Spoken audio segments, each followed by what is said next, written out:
রাধে রাধে। রাধারমন কিচেনে আপনাদের সবাইকে স্বাগত। তো আজকের রেসিপিটা একটু স্পেশাল, কারণ আজকে যে রেসিপিটা আমি নিয়ে এসেছি আপনাদের সামনে সেটা হলো একাদশী স্পেশাল। তো আমাদের মধ্যে অনেকেই আছে যারা একাদশী রাখতে তো চায়, কিন্তু তাদের আবার খিদে সহ্য হয় না। তারা ভাবে যে একাদশীর দিনে কী খাবো। তো তাদের জন্য এই স্পেশাল রেসিপিটা। একাদশী রেসিপি তো অনেকই আছে, কিন্তু আজকেরটা একটু স্পেশাল, আর এটা খুবই সহজে আপনারা ঘরে বানিয়ে নিতে পারেন। তাহলে চলুন রেসিপিটা শুরু করি। তো এটার জন্য এখানে আমি একটা কাঁচা কাঁচকলা নিয়ে নিয়েছি, তার সাথে একটা আলু নিয়ে নিলাম। এইবার আলুটাকে দুভাগে ভাগ করে নেব। কারণটা হলো এই আলুটা একটু বড়, তো পুরো আলুটা আমাদের লাগবে না, অর্ধেক পিসটাই আমরা ব্যবহার করব। এইবার কাঁচকলাটাকেও কেটে নেব, এটাকে দু টুকরো করব।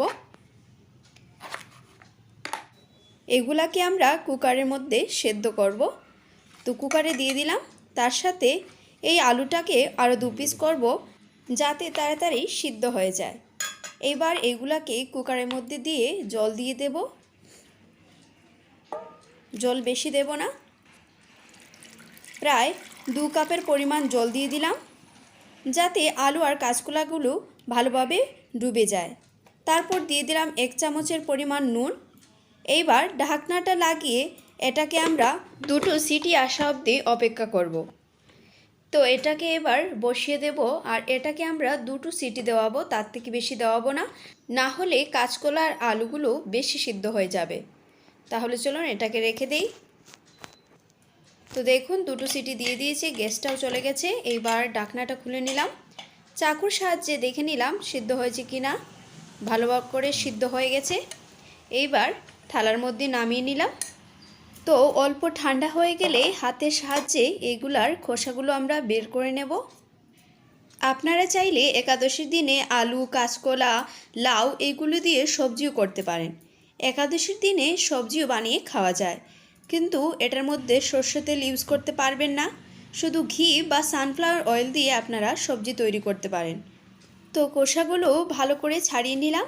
এইবার এটাকে হাতের সাহায্যে প্রেস করে একদম মাখা মাখা করে নেব, যাতে এর মধ্যে কোনো লাম্পস না থাকে। তো দেখুন ভালো করে আমি মেখে নিয়েছি, তো এটার মধ্যে কোনো লাম্পস নেই। এইবার এক এক করে সব মশলাগুলো আমরা এতে দিয়ে দেব। তো প্রথমে দিয়ে দিলাম সন্দক নুন, একাদশীতে সন্দক নুনই ইউজ করে। তারপর দিয়ে দিলাম আধা চামচ পরিমাণ জিরা পাউডার, ধনিয়া পাউডার, তারপর কেটে রাখা লঙ্কা কুচি, আদা কুচি, তারপর দিয়ে দেবো কেটে রাখা ধনিয়া কুচি। এইবার দিয়ে দেবো এটাতে ভেজে রাখা বাদাম, এগুলোকে হালকা আমি গুঁড়ো করে নিয়েছিলাম, আর সবগুলোকে ভালো করে মেখে নেব। তো দেখুন সব মশলাগুলোকে ভালো করে মেখে নিয়েছি। এইবার এটা থেকে অল্প অল্প করে হাতে নেব, আর এইভাবে গোল করে চাপা দিয়ে পেড়ার সাইজে করে নেব। আপনারা আপনাদের ইচ্ছে মতো সাইজ করতে পারেন, ছোট বড়। বাকিগুলো সেম পদ্ধতিতে এইভাবে একই শেপে বানিয়ে নেব। অল্প করে হাতে নেব, তারপর গোল গোল করে হাতে প্রেস দিয়ে পেড়ার মতো চাপ দিয়ে সাইজ বানিয়ে নেব। তো আপনারা দেখতে পাচ্ছেন এতে কিন্তু আমি কোনো ধরনের বেসন বা পানি ফলের আটা ইউজ করিনি। উইদাউট আটা আর বেসনেই আমি এই রেসিপিটা তৈরি করেছি। একাদশীতে কিন্তু আটা, বেসন এগুলো ইউজ হয় না। তো দেখুন সব কয়টি আমি বানিয়ে নিয়েছি। এইবার এটাকে ফ্রাই করব। তো তার জন্য কড়াই বসিয়ে নিলাম। মনে রাখবেন একাদশীতে ঘি না হয় সানফ্লাওয়ার অয়েলই ইউজ করবেন, অন্য তেল ব্যবহার করবেন না। তো অল্প করে আমি তেল দিয়ে পুরো কড়াইটার মধ্যে লাগিয়ে দিলাম ভালো করে। কড়াইও গরম হয়ে গেছে। এইবার এক এক করে সবগুলো আমরা এতে দিয়ে দেব। ফ্লেমটাকে মিডিয়ামেই রাখবো। এই রেসিপিটা তৈরি করতে কিন্তু খুবই কম তেল লাগে। তো এইগুলাকে কিন্তু আমরা দু সাইড থেকেই ভালো করে ফ্রাই করব। এইবার অল্প তেল নিয়ে এর উপরে দিয়ে ভালো করে লাগিয়ে দেব। তারপর কি করব, এগুলাকে পাল্টে দেব। তো এইগুলাকে ভালো করে উলট পালট করে দুনো সাইড দিয়ে ভালো করে আমরা ফ্রাই করে নেব। এইবার কি করব, এর উপর দিয়ে আবার অল্প করে তেল লাগিয়ে নেব। তো তেল লাগানো হয়ে গেলে এইবার কাঁচকলার বড়াটাকে আবার উল্টে দেব, আর এই সাইডটাও আবার ভালো করে ফ্রাই করব। এইভাবে উল্টে পাল্টে দোনো সাইড দিয়ে আমরা ভালো করে এগুলাকে ফ্রাই করে নেব। তো দেখতে পাচ্ছেন আমাদের বড়া প্রায় রেডি হয়ে গেছে।